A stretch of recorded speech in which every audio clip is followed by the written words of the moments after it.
everyone, welcome back to Happy Hour. My name's Jory and I'm here with my good friend Alex, and we're going to talk about one of my absolute favorite topics in the world, which is the white wines of Spain. Yes. Spain? Spain. Oh, bienvenidos. I also love wines from Spain, red and white, but the whites are a little more under the radar, I feel, around these parts, and I'm really glad that we're going to be talking about them because they are not to be missed. No, they are not. And when people think of Spain, they think of very big, like dark red wines with a lot of really heavy oak from like Rioja or Priorat or Ribera del Duero.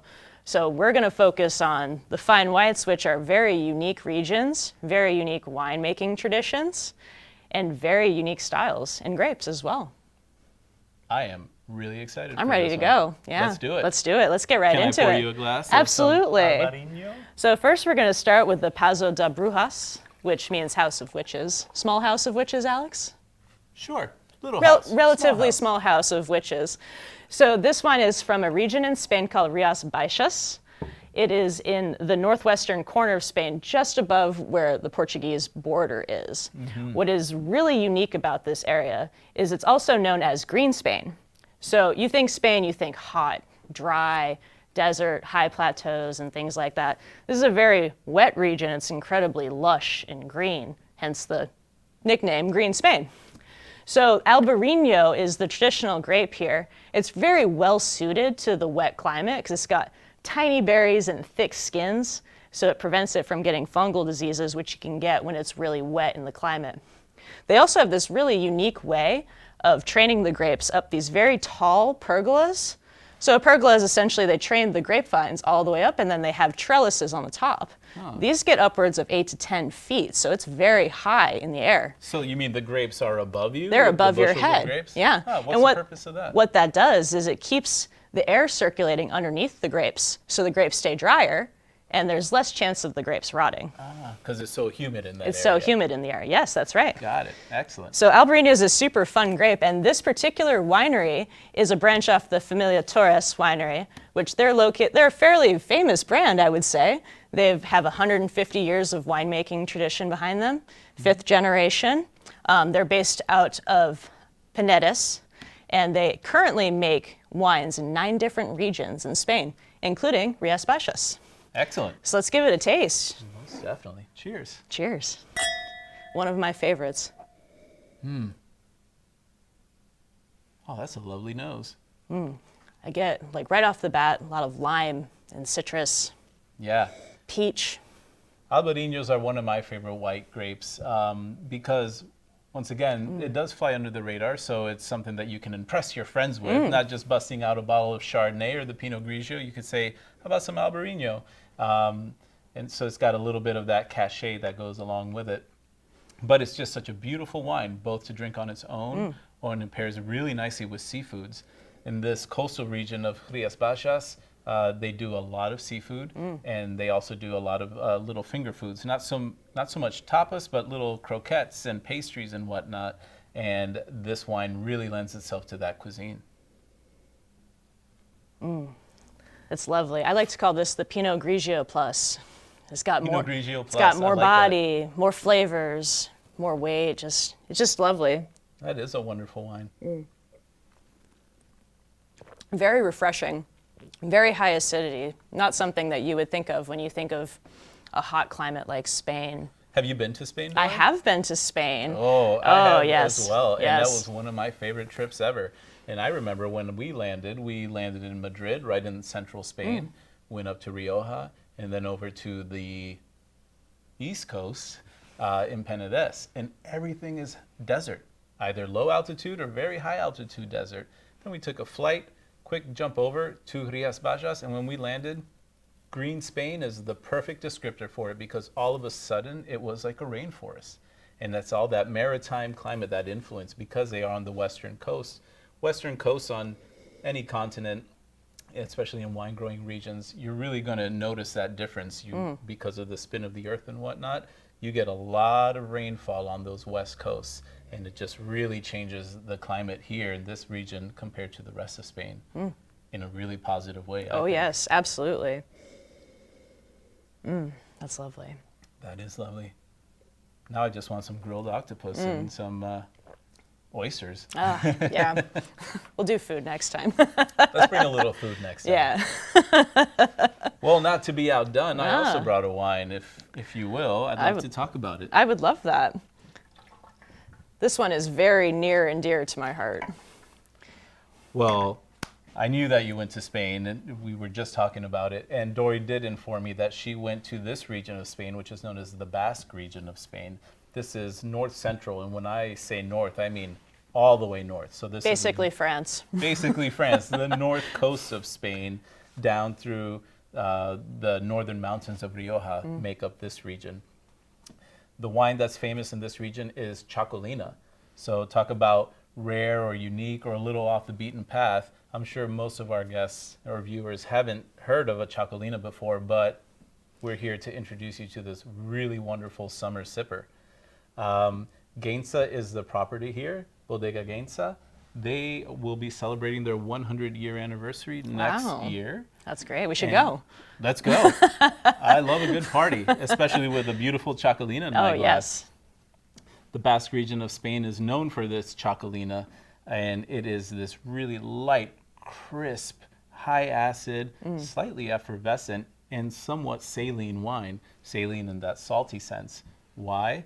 Because like I mentioned in the geography, if you were standing at this winery, like most of the wineries there, behind you are the mountains of Rioja, and then these soft rolling hills where the vineyards are, and then all of a sudden, 100-foot cliffs right to these white sandy beaches. Directly to the ocean. And then the Cantabrian Sea. So you get a lot of that coastal influence, and when you get a little bit of the vaporizing of the water from the ocean, that salinity kind of crystallizes on top of the grapes. And once you make the grapes, inherently, you're going to get a little bit of saltiness, which is very mouthwatering, believe it or not. Very mouthwatering. Very seafood friendly. Very seafood friendly. And also this region of Spain is known for its pristine surfing. Surfers from all around the world all summer flock here to catch some gnarly waves, to sunbathe on some beautiful beaches, and you know when they're on the beach refueling, they usually have a glass of Txakolina in their hands.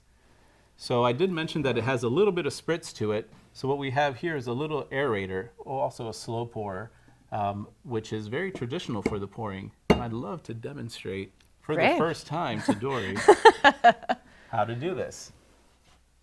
So with the aerator in there, you do a nice long pour, and they do this with their ciders as well. They do. And it just kind of helps bring out that effervescence and lively up that wine, if you will. So watch your shoes, because I'm sure it's going to get on the floor here.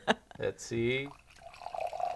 You can go higher than that, Alex. Oh, look at that. Look at that. Only a small bit of spill. That's not bad. But not as bad. you can see, that glass of right wine there. has tons of bubbles in there, lots of aeration, really, really spritzy on the palate. Thank you, Alex. Oh, you're very welcome. Thank you. Don't mind if I do. Perfect. Perfect. Cheers. Cheers. So the reason I say why this wine is near and dear to my heart, I had a wonderful opportunity to spend a day, just one day, in San Sebastian, which you could spend a month there. I could spend a lifetime there, I'm sure. Absolutely stunning city. And in lieu of tapas, they do something called pinchos, which changed my life because it's just all these beautiful little small seafood things, incredibly fresh sardines. And you're walking around eating food while you're standing in these ancient cobblestone streets. It's absolutely stunning. Oh, and there's of course, there's a gorgeous beach. And then when you're walking down the streets, you see people slow pouring the Txakolina while they're eating their pinchos. It's just a very unique place and a wonderful experience. And the wine pairs with everything. The sunshine, the fish. It's incredible. This is the perfect beach wine. Not only is it lower alcohol and really fun to drink, but it's so refreshing, and it has so much essence of that coastal beach quality in it that even though we're not there right now, pretty close, but not there right now, I could still visualize it in my mind as I drink it. Alex, I really do get that saline note that you were talking about. It's really lovely. It's a perfect wine for seafood. And just for all of you at home that were thinking that Txakolina, that's a mouthful. Maybe I'll just call it by its the grapes that are used in making this wine. Not off the hook there. Talk about a mouthful. Hondurabi Zuri. Zuri, Yep. yeah. Hondurabi Beltza. Beltza. And a little Gromancing. So I don't know which is easier to pronounce. The If you can varietals get or past the TX, you're in good shape. I like that. Just pretend it's a CH. Yes. Excellent. Great. So I'm really excited to try this next wine. This wine is called Portal Blanco. So this is from the Terra Alta region, which is a fairly up-and-coming region in Spain.